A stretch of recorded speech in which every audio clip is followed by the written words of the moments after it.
محترم سامعین کرام، السلام علیکم ورحمۃ اللہ وبرکاتہ۔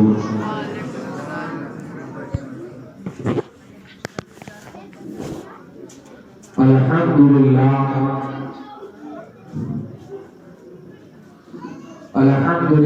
نحمده ونستعینه ونستغفره ونؤمن به ونتوکل علیہ ونعوذ باللہ من شرور انفسنا ومن سیئات اعمالنا، من یهده اللہ فلا مضل له ومن يضلله فلا هادي له، ونشهد أن لا إله إلا الله ونشهد أن محمدا عبده ورسوله، أما بعد فأعوذ بالله من الشيطان الرجيم، بسم الله الرحمن الرحيم۔ قال الله تبارك وتعالى في القرآن المجيد والفرقان الحميد: ألا إن أولياء الله لا خوف عليهم ولا هم يحزنون،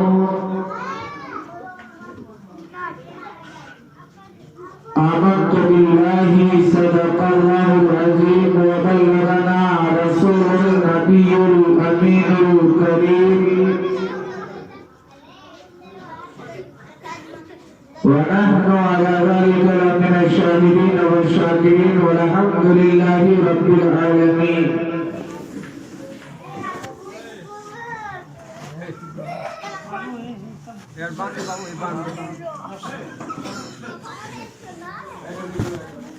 آئیے ہمارا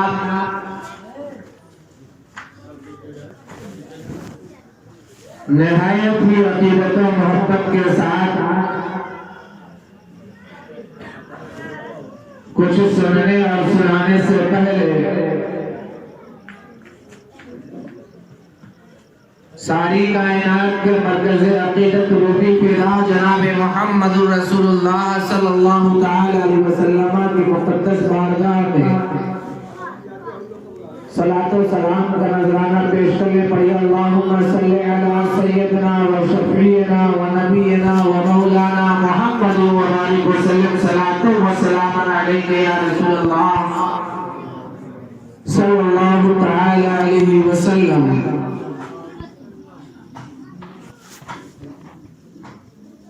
آج کا یہ عظیم الشان جلسہ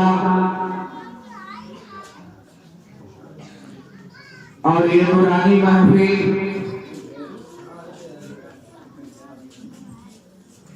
میں ہم شرکت کر رہے ہیں،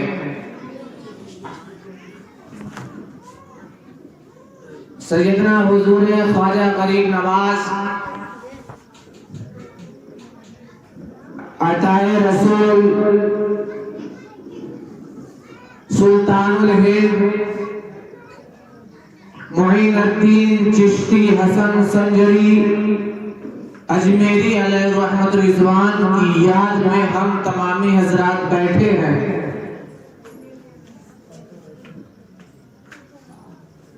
ان کی خراج عقیدت کے سلسلے میں آج کی یہ نورانی محفل منعقد ہے۔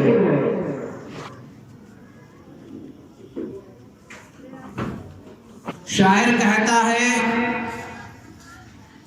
عطائے مصطفیٰ آل شہ ابرار ہے خواجہ، عطائے مصطفیٰ آل شہ ابرار ہے خواجہ، تمامی اولیاء ہند کے سردار ہے خواجہ، تمامی اولیاء ہند کے سردار ہے خواجہ۔ سلطان الہند عطائے رسول خواجہ غریب نواز رحمت اللہ تعالی علیہ سیدہ فاطمہ زہرا رضی اللہ تعالی عنہ کے نسل پاک سے ہیں۔ والد کی جانب سے حسینی، والدہ کی جانب سے حسنی ہے، نجیب الطرفین ہے، اور آپ کے والد کا نام سید غیاث الدین، والدہ کا نام بی بی ماہ نور۔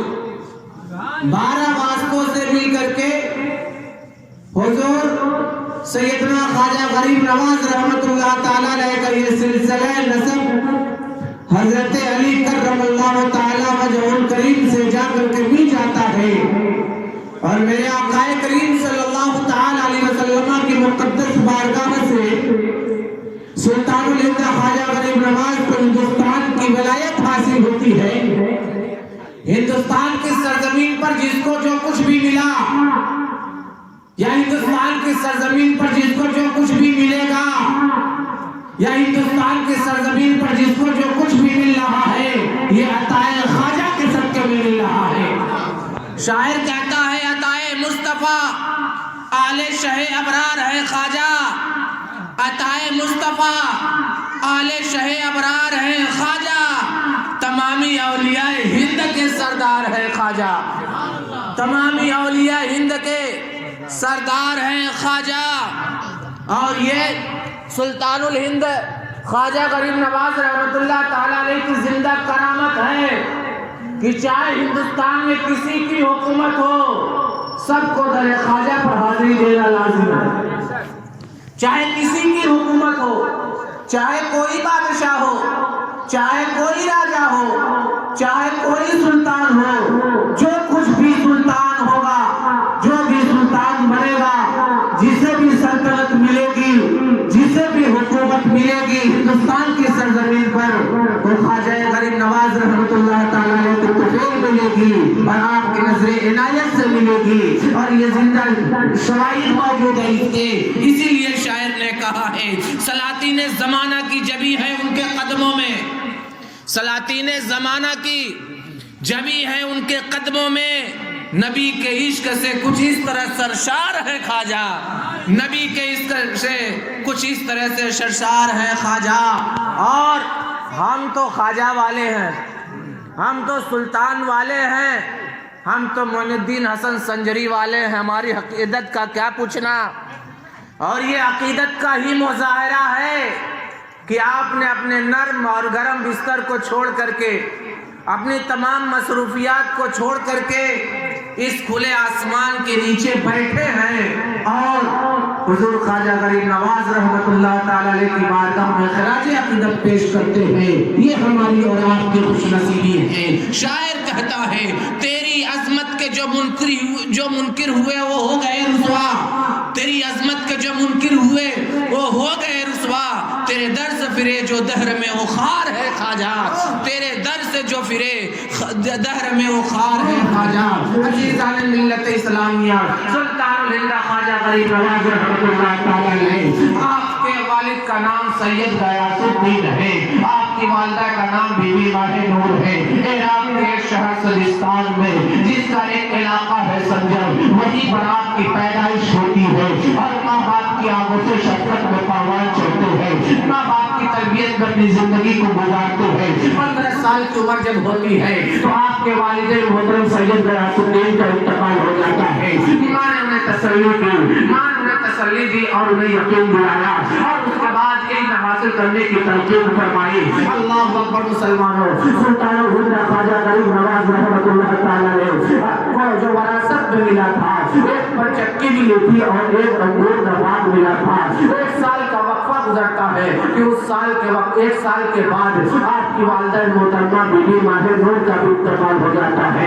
اس طریقے سے 16 سال کی مختصر سی زندگی ہے۔ اس مختصر سی زندگی میں سلطان الہند خواجہ غریب نواز رحمت اللہ تعالیٰ علیہ کے والد اور والدین دونوں انتقال کر جاتے ہیں، اور آپ کو جو پنچکی ملی تھی، آپ کو جو باغ ملی تھی، اسی کے ذریعے اپنی روزی کو تلاش کیا کرتے تھے، اسی کے ذریعے اپنا رزق کمایا کرتے تھے۔ اللہ اکبر مسلمانوں، سلطان الہند خواجہ غریب نواز کی شان دیکھیے، آپ کی مہمان نوازی دیکھیے، آپ کی علماء نوازش دیکھیے کہ ایک اسی زمانے کے بہت ہی مشہور وہ صوفی ہیں جنہوں مجذوب کامل ہے، ولی کامل ہے، جن کا نام تھا ابراہیم قنوزی۔ حضرت ابراہیم قندوزی رحمۃ اللہ تعالیٰ علیہ پھرتے پھراتے گھومتے گھماتے حضرت خواجہ غریب نواز کے بعد میں تشریف لاتے ہیں سلطان الہند خواجہ غریب نواز نے ابراہیم قندوزی کی بارگاہ میں عریضہ پیش کیا کہ حضور میرے باغ میں آپ قیام فرمائے، آپ میرے باغ میں تھوڑی دیر آپ قیام فرما لیں، اس لیے کہ میں آپ کی ضیافت کرنا چاہتا ہوں، آپ کی مہمان نوازی کرنا چاہتا ہوں، آپ کی میں خدمت کرنا چاہتا ہوں، اس لیے کہ معلوم نہیں جب یہاں سے آپ چلے جائیں گے تو میں آپ کی خدمت کر پاؤں گا یا نہیں کر پاؤں گا، میں آپ کی ضیافت کر پاؤں گا کہ نہیں کر پاؤں گا۔ اللہ اکبر مسلمانوں، اس طریقے سے سلطان الہند خواجہ غریب نواز کو اپنے اس باغ میں بٹھاتے ہیں، ایک جگہ کو صاف کرتے ہیں، اونچی جگہ تھی وہیں پر بیٹھاتے ہیں، اور بیٹھانے کے بعد انگور کا خوشہ حضرت ابراہیم قندوزی کی بارگاہ میں پیش کرتے ہیں۔ انگور بہت ہی میٹھا تھا، بہت ہی شیریں تھا، اور اس کے بعد ابراہیم قندوزی نے اس سے کچھ تناول فرمایا، اللہ کا شکر ادا کیا۔ اور یہ صوفیہ کی عادت رہی ہے، یہ ولیوں کی عادت رہی ہے، یہ فقیروں کی عادت رہی ہے، اور یہ ان کی خصلت رہی ہے کہ جب انہیں کوئی ان کی مہمان نوازی کرتا ہے، ان کی ضیافت و خدمت کرتا ہے تو انہیں محروم نہیں کرتے ہیں۔ چنانچہ ابراہیم قندوزی رحمۃ اللہ تعالیٰ علیہ نے آپ نے حضور خواجہ غریب نواز رحمۃ اللہ تعالیٰ علیہ سے کہا کہ بیٹا یہ خشک روٹی ہے، اسے تم چبا لو۔ اس کے بعد حضرت خواجہ غریب نواز نے اس خشک روٹی کو چباتے ہیں، آپ فرماتے ہیں کہ میرے دل کی دنیا بدل جاتی ہے۔ اور اس کے بعد جب ابراہیم قندوزی چلے جاتے ہیں، آپ نے اس باغ کو بیچ دیا اور اس کی جو آمدنی تھی وہ غریبوں فقراء اور مساکین میں تقسیم کر دیا، اور علم دین حاصل کرنے کے لیے نکل پڑے۔ اور سب سے پہلے بخارا اور سمرقند کا سفر کرتے ہیں، وہاں پر جاتے ہیں اور جانے کے بعد حفظ قرآن کرتے ہیں، قرآن کی تعلیم حاصل کرتے ہیں، فقہ کی تعلیم حاصل کرتے ہیں، تفسیر کی تعلیم حاصل کرتے ہیں، اور اس کے بعد حدیث کی علم، یہ حدیث کا علم سیکھتے ہیں، اور سیکھنے کے بعد تمام علوم مروجہ ہوتے ہیں جو علوم ظاہر سے اسے اپنے آپ کو آراستہ فرماتے ہیں۔ اور جب اس کی تکمیل ہو جاتی ہے تو سلطان الہند خواجہ غریب نواز رحمۃ اللہ تعالیٰ علیہ اب علوم ظاہری کے بعد علوم باطنی حاصل کرنے کے لیے نکل پڑتے ہیں۔ جس طریقے سے ظاہر کی صفائی، جس طریقے سے ہماری عبادتوں کی صفائی علوم ظاہری سے ہوتی ہے، اسی طریقے سے باطن کی بھی صفائی کے لیے ایک علم ہے جسے علوم باطنی کے نام سے موسوم کیا جاتا ہے، اور یہ کسی پیر و مرشد اور پیر مرشد کامل کے ذریعے یہ حاصل ہوتا ہے۔ چنانچہ حضرت خواجہ غریب نواز رحمۃ اللہ تعالیٰ علیہ اس کے بعد مختلف علاقوں سے شہروں سے ہوتے ہوئے ہارون آتے ہیں، اور ہارون میں ایک بہت ہی بڑے بزرگ تھے جن کا نام حضرت خواجہ عثمان ہارونی رحمۃ اللہ تعالیٰ علیہ۔ یہ حضرت خواجہ عثمان ہارونی رحمۃ اللہ تعالیٰ علیہ یہ وہ عظیم شخصیت ہے، یہ وہ عظیم ذات ہے کہ آپ کی بارگاہ میں حضور خواجہ غریب نواز سلطان الہند نے کامل 20 سال کا خدمت انجام دی، اور جب کامل 20 سال کا خدمت انجام دے چکے تو پیر مرشد کے ساتھ آپ حج بیت اللہ کے لیے تشریف لے جاتے ہیں، جس کے بارے میں شاعر نے کہا ہے حاجیوں آؤ شہنشاہ کا روضہ دیکھو، کعبہ کو دیکھ چکے کعبے کا کعبہ دیکھو، اور جب آپ طواف کعبہ سے فارغ ہوئے مینا اور وقوف عرفات اور وقوف مزدلفہ سے فارغ ہونے کے بعد مدینہ کی طرف آپ روانہ ہوتے ہیں، تو مدینہ کی طرف روانہ ہوتے ہوئے ایک عاشق ذات کرتا ہے، ایک عاشق کہتا ہے یا الہی دکھا دے وہ مدینہ کیسی بستی ہے جہاں پر رات کو مولا تیری مدد برستی ہے۔ اپنے پیر و مرشد کے ساتھ حضور خواجہ غریب نواز رحمۃ اللہ تعالی علیہ پھر میرے آقا کریم صلی اللہ تعالی علیہ وسلم کی مقدس بارگاہ میں مدینہ تشریف لے جاتے ہیں، اور جب مدینہ پہنچتے ہیں تو آپ نے سلام پیش کیا، اس کا جواب ملتا ہے، اور میرے آقا کے در سے جب حاضری ہوتی ہے اور جب در رسول سے واپس ہوتے ہیں تو میرے آقا کریم صلی اللہ تعالی علیہ وسلم نے حضور خواجہ غریب نواز کو سلطان الہند کو اجمیر کی سرزمین کی ولایت عطا فرمائی، ہندوستان کی ولایت عطا فرمائی، اور وہیں پر آپ کو اجمیر کی سرزمین کو دکھا دیا گیا۔ جب آپ کو یہ بشارت دے دی گئی کہ ہندوستان کی سرزمین پر اجمیر آپ کی قیام کی جگہ ہوگی، آپ کو وہاں پر ٹھہرنا ہے، آپ کو وہاں پر قیام کرنا ہے، تو انہوں نے کہا کہ میں اجمیر کیسے پہنچوں گا؟ تو وہیں پر آپ کو سلطان الہند خواجہ غریب نواز کو اجمیر کی سرزمین کا مشاہدہ کرا دیا گیا کہ ہندوستان کی سرزمین پر یہ اجمیر کی سرزمین پر ہے، اور یہیں پر آپ کو قیام کرنا ہے۔ اللہ اکبر مسلمان ہو۔ سلطان الہند خواجہ غریب نواز رحمۃ اللہ تعالی علیہ اس کے بعد پیر و مرشد کی اجازت سے آپ بغداد تشریف لاتے ہیں۔ بغداد کے راستے، حمدان کے راستے ہوتے ہوئے، تبریز کے راستے ہوتے ہوئے آپ لاہور پر پہنچتے ہیں اور لاہور میں حضرت داتا گنج بخش ہجویری علیہ رحمۃ رضوان کی مقدس بارگاہ میں 40 روز تک قیام فرماتے ہیں اور وہاں پر 40 روز کا چیلہ فرماتے ہیں۔ اور اس کے بعد حضرت داتا بخش گنج ہجویری علیہ رحمۃ رضوان کی بارگاہ سے جب فیض حاصل کر لیتے ہیں، فیوز و برکات سے مالا مال ہو جاتے ہیں، تو اب وہاں سے روانہ ہوتے ہیں۔ اور جب وہاں سے روانہ ہوتے ہیں تو آپ نے فارسی میں ایک شعر کہا تھا، گنج بخش فیض عالم مظہر نور خدا، گنج بخش فیض عالم مظہر نور خدا، ناک سارا پیر پیرا کامل کاملہ رہنما۔ یعنی سلطان الہند خواجہ غریب نواز رحمۃ اللہ تعالی علیہ فرماتے ہیں کہ حضرت داتا گنج بخش ہجویری رحمۃ اللہ تعالی علیہ کا یہ مزار پاک ہے کہ یہاں رب ذوالجلال کے رحمتوں اور برکتوں کی جمع بارشیں ہوتی ہے، اور یہاں پر جو آتا ہے خالی نہ ہوتا ہے، اور ان کے دامن سے جو وابستہ ہو جاتا ہے، اگر پیر ہے تو کامل ہو جاتا ہے، اور اگر کامل ہے تو وہ مکمل ہو جایا کرتا ہے، مکمل ہو جاتا ہے۔ اور اس کے بعد سلطان الہند خواجہ غریب نواز رحمۃ اللہ تعالی علیہ وہاں سے دلی آتے ہیں اور دلی سے پھر اجمیر کا سفر کرتے ہیں۔ اور جب آپ اجمیر کا سفر کرتے ہیں تو ہمارے علماء نے بیان فرمایا ہے کہ آپ نے عبادت و ریاضت کی بھٹی میں شوق اور استغراق کی جو کیفیت ہوتی ہے، جذب کے عالم جو ہوتا ہے اور خلوص اور محبت جو ہوا کرتی ہے، یہ ساری چیزیں آپ کے اندر بدرجہ عدم موجود تھی، اور عبادت و ریاضت میں آپ اتنا مشغول رہا کرتے تھے کہ عبادت و ریاضت کی برکت کی وجہ سے ہمارے علماء نے فرمایا ہے کہ دلی کی سرزمین سے لے کر کے اجمیر کی سرزمین تک تقریباً 90 لاکھ لوگوں نے حضور سلطان الہند خواجہ غریب نواز کے دستے حق پرست پر انہوں نے توبہ بھی کی تھی اور کلمہ اسلام بھی پڑھا تھا۔ چور آیا ہے اور اس نے چوری سے توبہ کی ہے، ڈاکو آیا ہے اس نے ڈاکہ زنی سے توبہ کی ہے، کافر آیا ہے، مشرک آیا ہے، کلمہ اسلام پڑھ کر کے مسلمان ہو گیا ہے۔ آپ کے روئے مبارک کو دیکھ کر کے، آپ کے چہرے مبارک کو دیکھ کر کے جو بھی سامنے آتا تھا اگر مشرک و کافر ہے تو کلمہ پڑھ کر کے داخل اسلام ہو جاتا تھا، اس کی زندگی اور اس کا مقدر بدل جایا کرتا تھا۔ اللہ اکبر مسلمان ہو۔ اسی لیے تو ولی کی پہچان بتائی گئی ہے کہ ولی اسے کہتے ہیں جسے دیکھنے کے بعد اللہ یاد آ جائے، جسے دیکھنے کے بعد اللہ یاد آ جائے۔ اللہ اکبر مسلمان ہو۔ سلطان الہند خواجہ غریب نواز پھر دہلی سے اجمیر آتے ہیں، اور اجمیر اس وقت یہاں کا جو بادشاہ تھا، یہاں کا جو راجہ تھا، اس کا نام تھا پرتھوی راج چوہان۔ یہ پرتھوی راج چوہان مسلمانوں پر ظلم و ستم کیا کرتا تھا، مسلمانوں کو ستایا کرتا تھا، اور یہاں پر اسلام کا نام و نشان تک نہیں تھا۔ یہاں پر اسلام کو فروغ دینا تھا،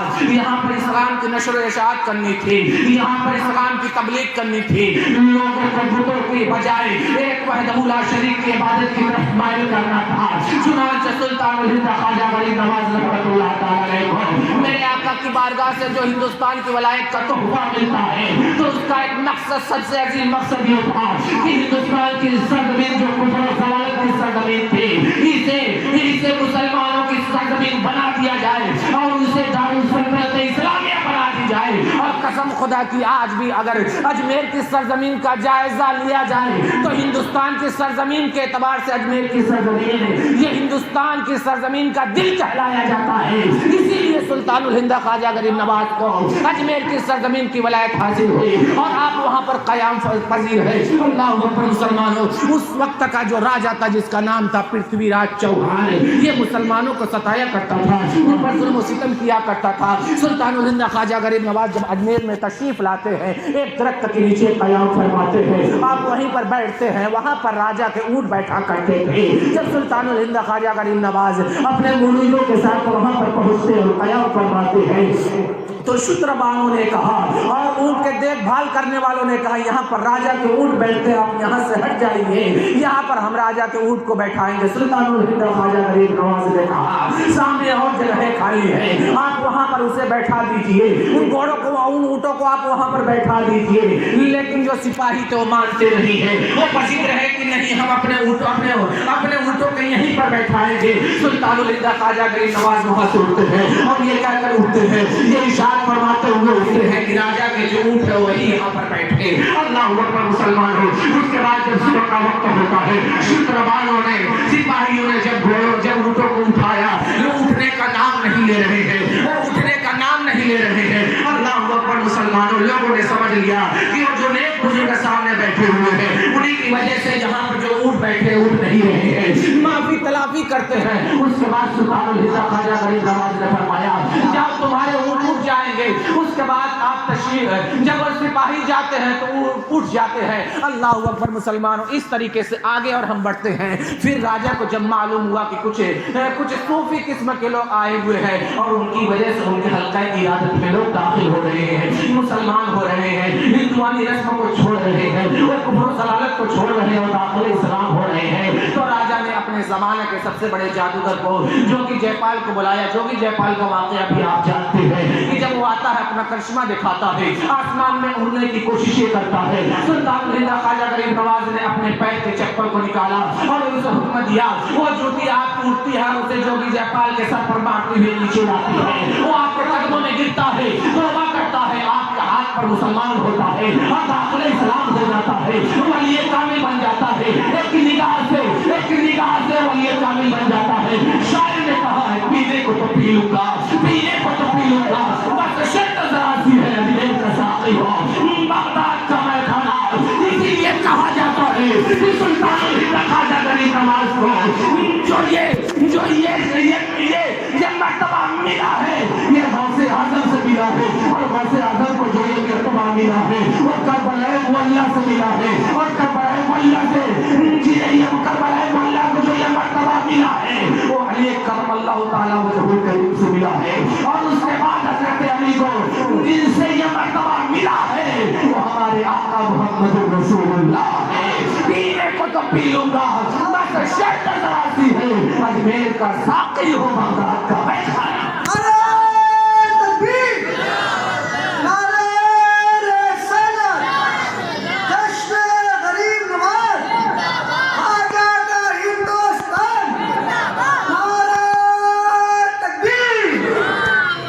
جب جوگی جے پال آتا ہے اور خواجہ غریب نواز رحمت اللہ تعالیٰ علیہ کو یہ خبر دی جاتی ہے کہ جوگی جے پال آ رہا ہے، اپنے جادو کے ساتھ آ رہا ہے، اپنے چیلوں کے ساتھ آ رہا ہے،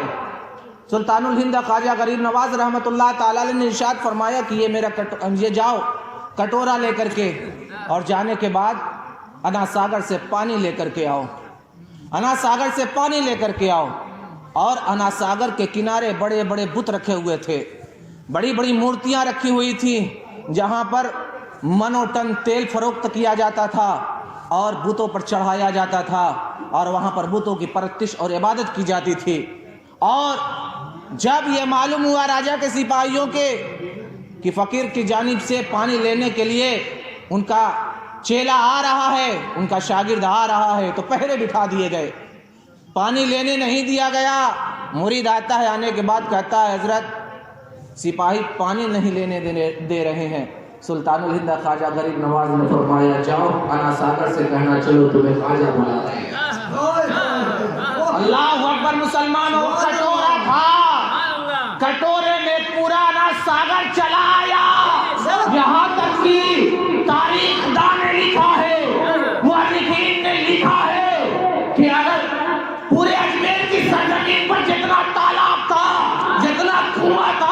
جتنے پانی کے ذرائع تھے، سب کا پانی سوکھ گیا، یہاں تک کہ ماں کی چھاتیوں میں جو دودھ تھا یہ بھی خشک ہو گیا۔ اللہ اکبر مسلمانوں، جب لوگوں نے فریادیں کی کہ ہمارے بچے بھوکے ہیں، ان کو پانی کی ضرورت ہے، ہمارے جانور پیاسے ہیں، انہیں پانی کی ضرورت ہے، تو سلطان الہند خواجہ غریب نواز نے رحمت فرمائی اور اپنے مرید کو حکم دیا کہ لے جاؤ یہ پانی انا ساگر میں ڈھیل دو۔ بتانا یہ تھا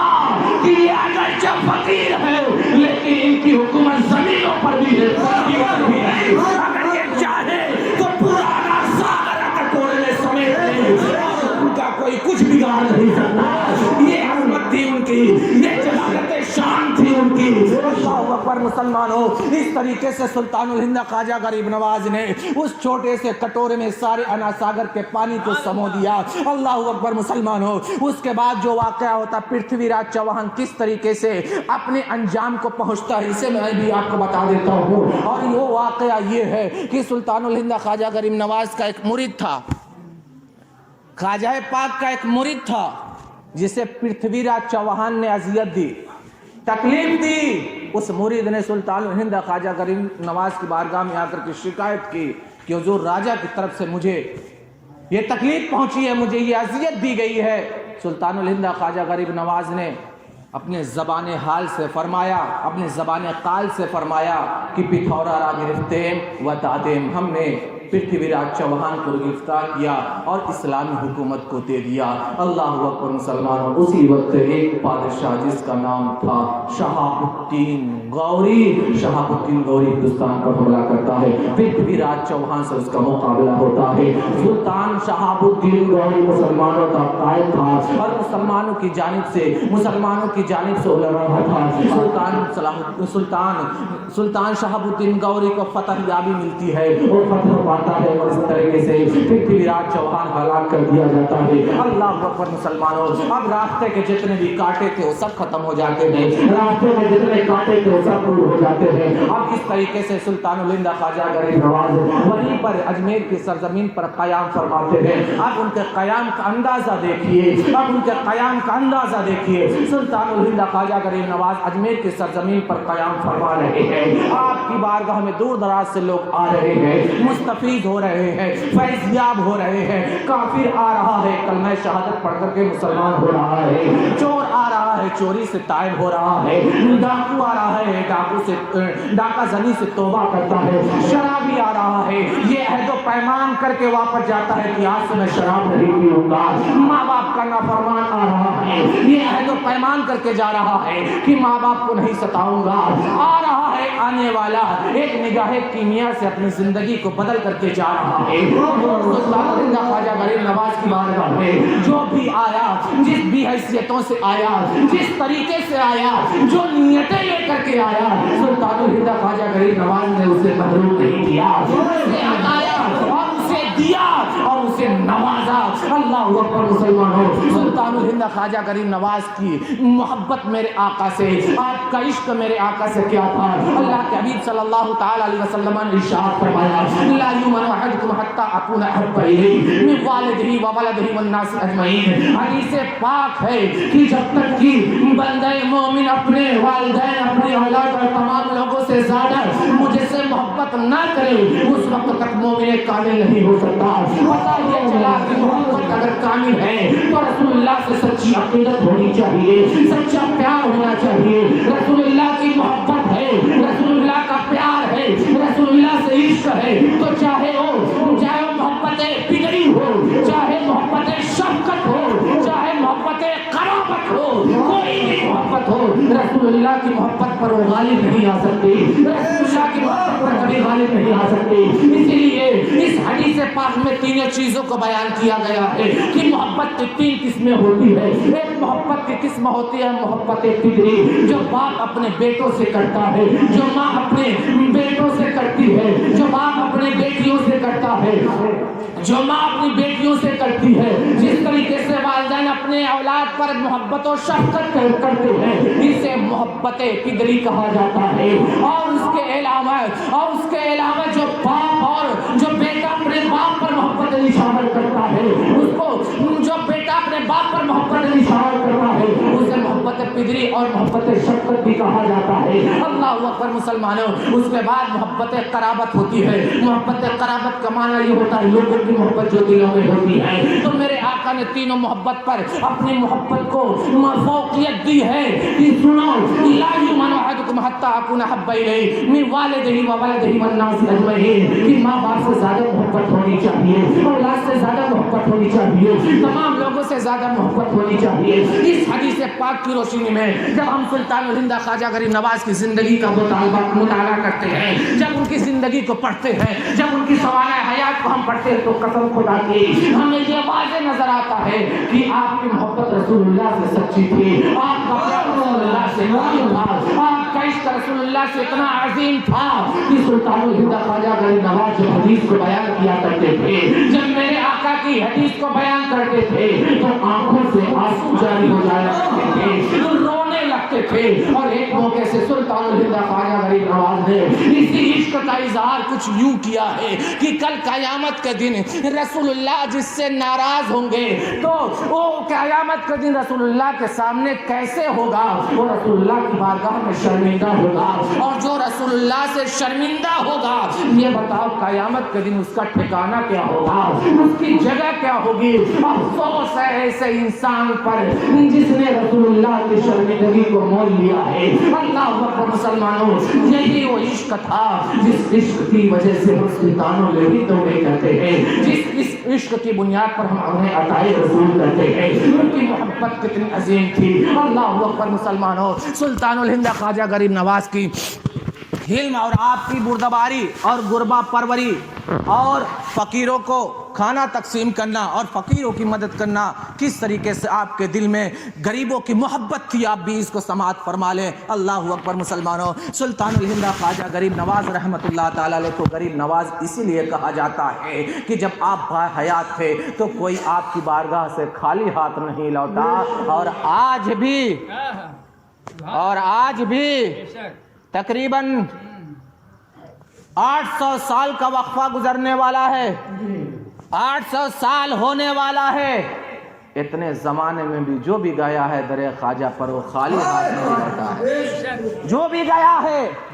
وہ خالی ہاتھ نہیں لوٹا ہے۔ اللہ اکبر مسلمانوں، جو بھی اپنی اولاد کے لیے دعائیں کی ہے اس کو اولاد ملی ہے، جس نے اپنے ثروت اور دولت کے لیے دعائیں کی ہے اسے ثروت اور دولت ملی ہے، جس نے اپنی دنیا کے لیے دعا کی اسے دنیا بھی ملی ہے، جس نے آخرت کے لیے دعائیں کی ہے اسے آخرت بھی ملی ہے۔ اللہ اکبر مسلمانوں، جو جس نیت سے گیا ہے اور جس حیثیت سے گیا ہے اس در سے کبھی خالی نہیں لوٹا ہے۔ اللہ اکبر مسلمانوں، سلطان الہند خواجہ غریب نواز غریبوں سے کس قدر پیار کرتے تھے۔ سلطان الہند خواجہ غریب نواز نے فرمایا ہے، میرے خواجہ نے، آپ کے خواجہ نے، سلطان الہند نے بیان فرمایا ہے کہ جو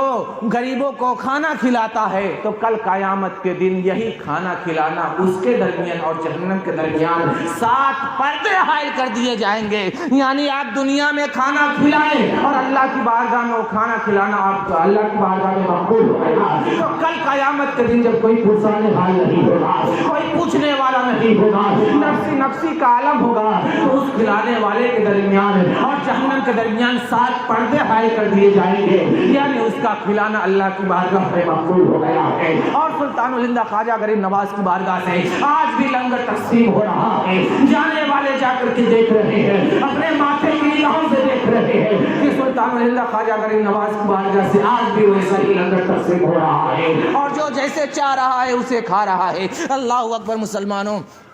سلطان الہند خواجہ غریب نواز رحمۃ اللہ تعالی علیہ کے اندر حلم اور بردباری کتنی تھی، اسے بھی آپ سماعت کر لیں۔ حلم اور بردباری کا مطلب یہ ہے کہ کسی کی تکلیف کو برداشت کر لینا۔ اگر تمہیں کوئی ستائے، اگر ہمیں کوئی تکلیف دے، اگر ہمیں کوئی گالی بکے تو اسے برداشت کر لینا اور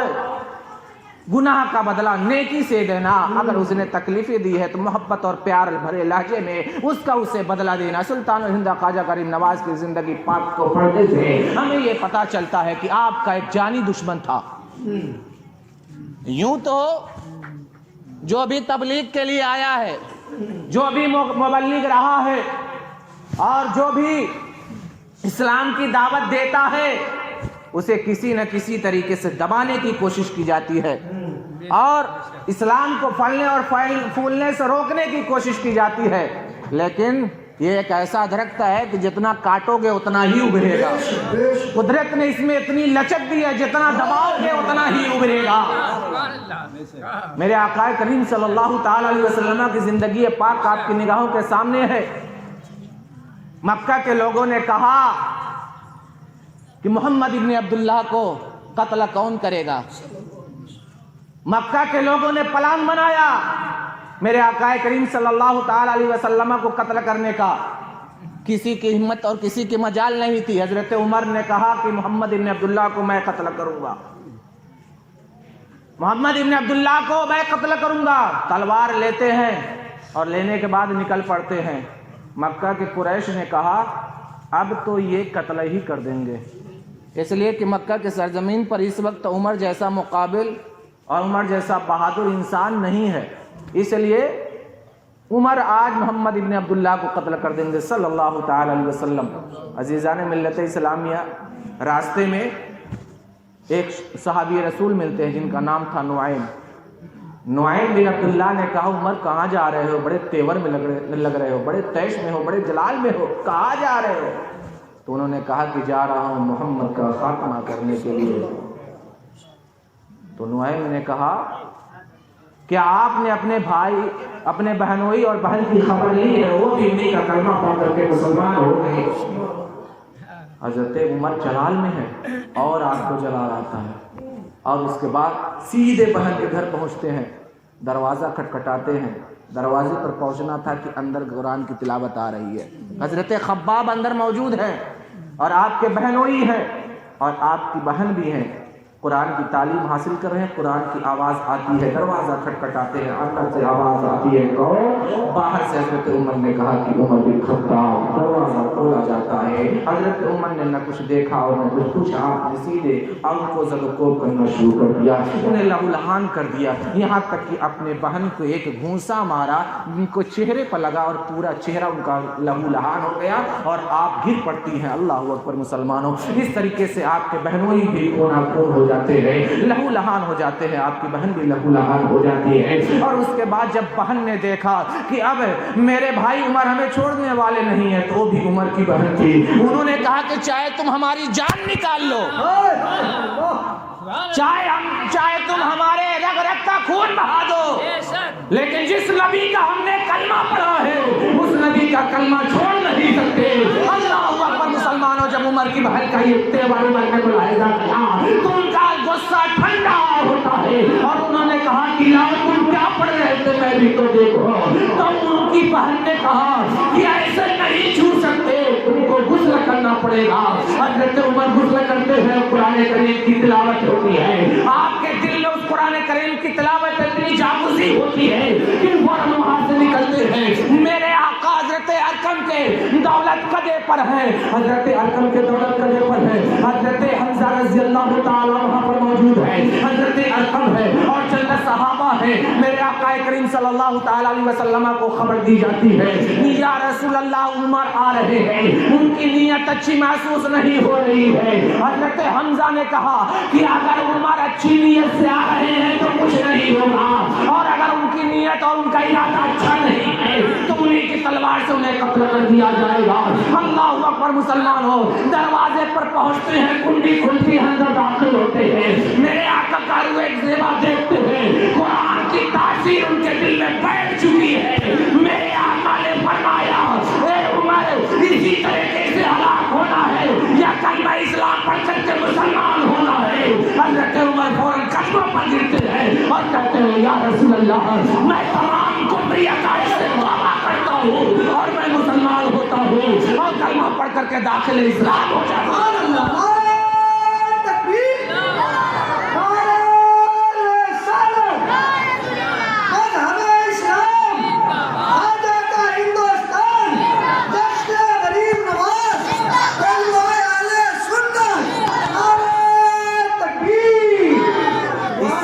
بتانا یہ مقصد ہے کہ ہر زمانے میں اسلام کو دبانے کی کوشش کی گئی ہے. میرے آقا کی زندگی پاک, صحابہ کی زندگی پاک, تابعین تبع تابعین بزرگان دین کی زندگی آپ کی نگاہوں کے سامنے ہے. اللہ اکبر مسلمانوں, سلطان الہند خواجہ غریب نواز کی بارگاہ میں ایک کٹر کافر آتا ہے, سخت دشمن آتا ہے, اس کے گریبان میں نیزہ ہے, نیزہ لے کر کے آتا ہے اور یہ ارادہ کر کے چلتا ہے کہ سلطان الہند خواجہ غریب نواز کو آج وہ شہید کر دے گا. اللہ اکبر مسلمانوں. جیسے ہی وہ نیت کر کے نکلتا ہے اور حدیث میں آیا ہے تقو فراست المومن کہ مومن کے دانائی سے بچو, مومن کی فراست سے بچو, اس لیے کہ مظہر الہی میں وہ دیکھتا ہے, نور الہی میں وہ دیکھتا ہے. اللہ اکبر مسلمانوں. سلطان الہند خواجہ غریب نواز کی بارگاہ میں جیسے وہ پہنچتا ہے فوراً قدموں پر گر جاتا ہے. حضور سلطان الہند خواجہ غریب نواز نے کہا جو تم نیت سے آئے تھے, میرا گلا حاضر ہے, میری گردن حاضر ہے, تم مجھے قتل کر دو. اس نے کہا کہ نہیں حضور, یہ گلا کاٹنے کے لیے نہیں ہے بلکہ یہ گلا چومنے کے لیے ہے. میں مسلمان ہوتا ہوں اور وہ انسان داخل اسلام ہو جاتا ہے, مسلمان ہو جاتا ہے, آپ کا مرید ہو جاتا ہے. اس سے یہ پتا چلا کہ دشمن کو معاف کر دینا یہ اولیاء اللہ کی شان ہے. اسی لیے مسلمانوں چاہیے کہ آج اگر ہمارا کوئی دشمن ہے, اگر ہمیں ستاتا ہے, ہمیں اگرچہ قادر ہے, اگرچہ ہم قابو پا سکتے اس پر, اس کو معاف کر دینا, اس کو معاف کر دینا اس کی ندامت کے لیے ہمارے لیے ہی کافی ہے. اس لیے کہ معاف کر دینے سے اسے شرمندگی ہوگی اور جب وہ شرمندہ ہوگا تو یقیناً وہ توبہ کرے گا اور اپنے اس گناہوں سے توبہ کر لے گا. اللہ اکبر مسلمان ہو. سلطان الہند خواجہ غریب نواز کی عبادت اور ریاضت کیا تھی, آپ کی عبادت کیا تھی, آپ کی ریاضت کیا تھی, آپ کا مجاہدہ کیا تھا, کس طریقے سے اللہ کی عبادت کیا کرتے تھے. ہمارے علماء نے بیان فرمایا ہے. سلطان الہند خواجہ غریب نواز کی تاریخ میں یہ بیان کیا گیا ہے کہ اپنے پیر مرشد کی بارگاہ میں ہیں, اپنے پیر و مرشد کی بارگاہ میں ہیں, لیکن کبھی ان کی ایک وقت کی نماز قضا نہیں ہوئی ہے, کبھی انہوں نے نماز نہیں چھوڑا ہے, ہر وقت انہوں نے نماز کی پابندی کی ہے. 20 سال تک انہوں نے پیر و مرشد کی خدمت کی ہے اور آپ نے نہ جانے کتنا سفر کیا ہے, لیکن سفر ہو یا حضر ہو, پیر و مرشد کی بارگاہ ہو, یہ سفر کی کلفتیں اور مشقتیں ہو, ہر جگہ سلطان الہند خواجہ غریب نواز نے نماز کی پابندی کی ہے, نماز کو ان کے اوقات میں ادا کیا ہے. اسی لیے تو سلطان الہند خواجہ غریب نواز فرماتے ہیں حشت بہشت میں دلیل العارفین میں یہ واقعہ نقل کیا گیا ہے, آپ کے یہ فرمان کو بیان کیا گیا ہے کہ سلطان الہند خواجہ غریب نواز نے فرمایا کہ اگر بندہ مومن کو اگر تقرب الہی چاہیے, اللہ کا برگزیدہ بندہ بننا ہے, اگر خدا کا قرب چاہیے, اگر اللہ کا نیک بندہ بننا چاہتا ہے تو اس کے لیے ضروری ہے کہ وہ نمازوں کی پابندی کرے. اس لیے کہ نمازوں کی پابندی اللہ سے قریب کر دیتی ہے. اور جب بندہ مومن نماز کے عالم میں ہوتا ہے تو اپنے رب سے مناجات کرتا ہے. اسی لیے حدیث میں آیا ہے کہ المصلی یناجی ربہ, کہ جو نمازی ہوتا ہے نماز کے عالم میں جب وہ دیدار الہی کرتا ہے تو اپنے رب سے راز و نیاز کی باتیں کیا کرتا ہے,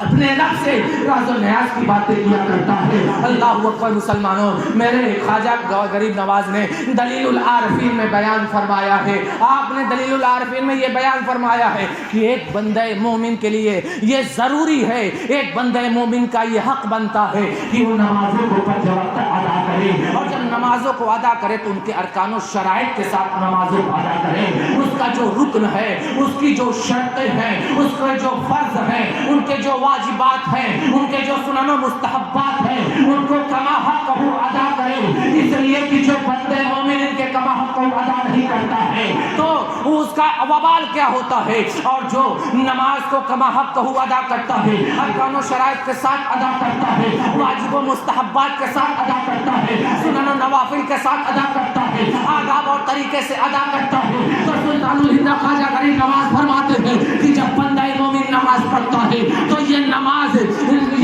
فرشتے لے کر کے آسمان کی طرف بلند ہوتے ہیں, اور جب آسمان کے قریب پہنچتے ہیں, پہلے آسمان پر پہنچتے ہیں تو اس نماز سے ایک روشنی نکلتی ہے, اور اس روشنی سے جو آسمان کا دروازہ ہوتا ہے وہ آسمان کا دروازہ کھل جاتا ہے, اور جب آسمان کا دروازہ کھلتا ہے تو اس کے بعد پہلے آسمان پر, دوسرے آسمان پر, تیسرے آسمان پر, چوتھے آسمان پر, پانچویں آسمان پر, چھٹے آسمان پر, اور چھٹے آسمان کے بعد جب وہ عرش اعظم پر نماز پہنچتی ہے, حکم باری تعالیٰ ہوتا ہے, اللہ کا یہ حکم ہوتا ہے کہ اے نماز تو سجدہ کر اور اس کے لیے دعائے مغفرت کر, جس نے کما حق تجھے ادا کیا ہے, ارکان و شرائط کے ساتھ ادا کیا ہے, واجب و سنت کے ساتھ ادا کیا ہے, طور طریقے سے ادا کیا ہے, اور اس کے بعد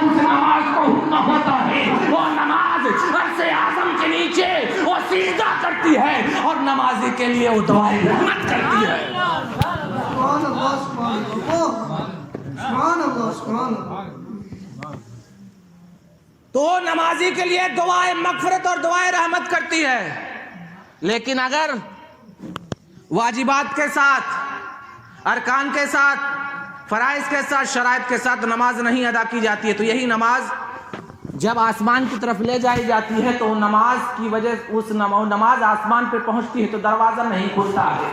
اور جب دروازہ نہیں کھلتا ہے تو وہی نماز آسمان سے پھیر دی جاتی ہے، وہیں سے نماز لوٹا دی جاتی ہے، اور جب وہاں سے نماز لوٹائی جاتی ہے تو نمازی کے اوپر مار دی جاتی ہے، اس کے منہ پر مار دی جاتی ہے، اور اس کے بعد یہ نماز کہتی ہے کہ اللہ تجھے غارت کرے، تجھے برباد کرے، اللہ تیرا نقصان کرے، جس طریقے سے تو نے مجھے ضائع کر دیا، تو نے مجھے برباد کر دیا. اللہ اکبر. مسلمانوں ذرا اندازہ لگاؤ یہ نماز کی اہمیت ہے. اسی لیے سلطان الہند خواجہ غریب نواز کی زندگی پاک کا جب ہم مطالعہ کرتے ہیں تو یہ ملتا ہے کہ آپ کی کبھی نماز قضا نہیں ہوئی ہے، آپ پابندی کے ساتھ نمازوں کو ادا کرتے رہے ہیں. اور مسلمانوں سلطان الہند خواجہ غریب نواز نے بیان فرمایا ہے، وہ ہشت بہشت میں ہی دلیل العارفین میں بھی یہ بیان کیا گیا ہے کہ سلطان الہند خواجہ غریب نواز رحمۃ اللہ تعالی علیہ فرماتے ہیں کہ میں ایک شہر میں جاتا ہوں اور جانے کے بعد میں کیا دیکھتا ہوں کہ وہاں کے کچھ لوگ ہیں وہ نماز کا وقت ہونے سے پہلے ہی وضو بنا کر کے تیار ہیں کہ جیسے ہی اذان ہوگی ہم مسجد میں داخل ہوں گے اور نماز کو اس کے تمام ارکان و شرائط کے ساتھ ادا کر لیں گے. سلطان الہند خواجہ غریب نواز نے کہا کہ تمہارا معاملہ بڑا عجیب ہے، تم نے وقت سے پہلے ہی کیسے نماز کی تیاری کر لی ہے؟ تو ان لوگوں نے کہا کہ دراصل میں بات یہ ہے کہ ہم نماز کو ان کے اوقات سے پہلے تیار اس لیے ہو جاتے ہیں کہ جب نماز کا وقت ہو جائے گا تو ہمیں حاجت نہیں ہوگی، ہمیں ضرورت نہیں ہوگی وضو وغیرہ بنانے کی، ہم فوراً نماز پڑھ لیں گے. اس لیے کہ حدیث شریف میں آیا ہے کہ مرنے سے پہلے توبہ میں جلدی کرنی چاہیے اور موت ہونے سے پہلے نماز کو جلدی ادا کر لینا چاہیے. اور اسی دلیل العارفین میں یہ بھی بیان فرمایا ہے سلطان الہند خواجہ غریب نواز نے، آپ نے فرمایا ہے کہ نماز بمنزلہ ستون کی ہے. جس طریقے سے ایک مکان کے لیے ستون کی ضرورت ہوتی ہے کہ ستون دیواروں پر جو کمرہ ہوتا ہے، جو مکان ہوتا ہے، یہ دیواروں پر ہی کھڑا ہوتا ہے، بنیادوں پر ہی کھڑا ہوتا ہے، پیلر پر ہی ہوتا ہے، ستونوں پر ہی قائم ہوتا ہے. اگر ان ستونوں کی حفاظت نہ کی جائے، اگر اس کو اچھی طریقے سے تیار نہ کیا جائے تو مکان زیادہ دنوں تک باقی نہیں رہے گا. اسی طریقے سے نماز بمنزلہ ستون کی ہے. جو نماز کو ان کے ارکان کے ساتھ، اس کے سنن و مستحبات کے ساتھ، اس کے شرائط کے ساتھ ادا کرتا ہے تو یہ اس کے لیے کامیابی اور ضمانت کی دلیل ہوا کرتی ہے. اللہ اکبر. مسلمانوں اس لیے کہا گیا ہے الصلاۃ معراج المومنین، الصلاۃ عماد الدین. اور اسی لیے کہا گیا ہے المصلی یناجی ربہ، کہ نمازی نماز کی حالت میں اپنے رب سے مناجات کرتا ہے. عزیزان ملت اسلام سلطان الہند خواجہ غریب نواز کی بارگاہ میں ہم عقیدت پیش کرنے کے لیے، ان سے محبت کا اظہار کرنے کے لیے ہم بیٹھے ہوئے ہیں. آپ کو ہماری یہ ذمہ داری بنتی ہے، ہم سب کی مشترکہ یہ ذمہ داری بنتی ہے کہ آئیے ہم سلطان الہند خواجہ غریب نواز جو ہمیں پیغام دیا ہے علم و بردباری کا، صبر و تحمل کا، اخلاق کا، محبت کا، اور اس کے ساتھ ساتھ نماز اور عبادت و ریاضت کا، اس پر عمل کر کے ہم ان کی بارگاہ میں خراج عقیدت پیش کریں. اس لیے کہ سب سے آسان طریقہ کسی بزرگ کی بارگاہ میں خراج عقیدت پیش کرنے کا یہی ہے کہ ان کے نقش قدم پر چل کر کے ہم اپنی زندگی کو گزار دیں. الا ان اولیاء اللہ لا خوف علیہم ولا هم یحزنون. مسلمانوں یاد رکھنا، ہم یہ کہتے ہیں کہ ولیوں کو نہ تو کوئی خوف ہے اور نہ کوئی غم ہے، تو یاد رکھنا انہیں کوئی خوف نہیں ہے، انہیں کوئی غم نہیں ہے. تو اس وجہ سے خوف اور غم نہیں ہے اس لیے کہ اللہ کے نیک بندے تھے، انہوں نے اللہ کو راضی کر لیا تھا. یہ 5 وقت نمازی تھے، یہ قرآن کریم کی تلاوت کرتے تھے، ان کے اندر علم و بردباری ہوئی تھی، ان کے اندر تحمل و برداشت بھی تھا، ان کے اندر اللہ نے سارے کمالات کو رکھ دیا تھا. اور یقیناً آج بھی اگر کوئی اور آج بھی کوئی اللہ کا نیک بندہ بن جائے اور رسول اللہ کی سنت پر گامزن ہو جائے تو قسم خدا کی اس کی زندگی دنیا میں ہی سنور سکتی ہے اور آخرت بھی اس کی حق ہوگی. اللہ ان اولیاء اللہ لا خوف علیہم ولا هم يحزنون. پیرے کو تو پی لوں گا بس شرط ذرا سی ہے اجمیر کا ساقی ہے بغداد کا میں فنا. عزیزان ملت اسلامیہ میں آپ سے عرض کرنا چاہتا ہوں اور اپنے آپ کو بھی یہ نصیحت کرنا چاہتا ہوں مسلمانوں کی آج ہماری مسجدیں دونوں مسجدیں خالی نظر آ رہی ہیں دونوں مسجدوں میں ہمارے افراد نہیں پہنچ رہے ہیں. آپ ارادہ کریے ہم بھی ارادہ کرتے ہیں پختہ ارادہ کرتے ہیں کہ آج سے ہماری نمازیں قضا نہیں ہوں گی ہم نمازوں کو نہیں چھوڑیں گے اور سب سے بڑا خراج عقیدت یہی ہے. اس لیے میں آپ سے استدعا کروں گا کہ سب سے پہلے ہمارے لیے دعا کریں اپنے لیے دعا کریں. صرف سن لینا یہ کامیابی کی دلیل نہیں ہے صرف سن لینا یہ کامیابی کی ضمانت نہیں ہے بلکہ اس پر عمل کرنا اور اپنے آپ کو اس کے مطابق چلا لینا یہی کامیابی کی دلیل ہے یہی کامیابی کی ضمانت ہے. ہماری بھی زندگی آپ کے سامنے رہی ہے لیکن ہم بھی کوشش کرتے ہیں کہ کسی طریقے سے تھوڑا تھوڑا کر کے اپنی زندگی کو چینج کریں اور تھوڑا تھوڑا سا کر کے اپنی زندگی کو اللہ کی رضا اس کے خوشبو میں وقف کرنے کی کوشش کریں. آپ بھی کریں انشاءاللہ. دیکھیے گا ایک وقت آئے گا کہ جب آپ اللہ کے نیک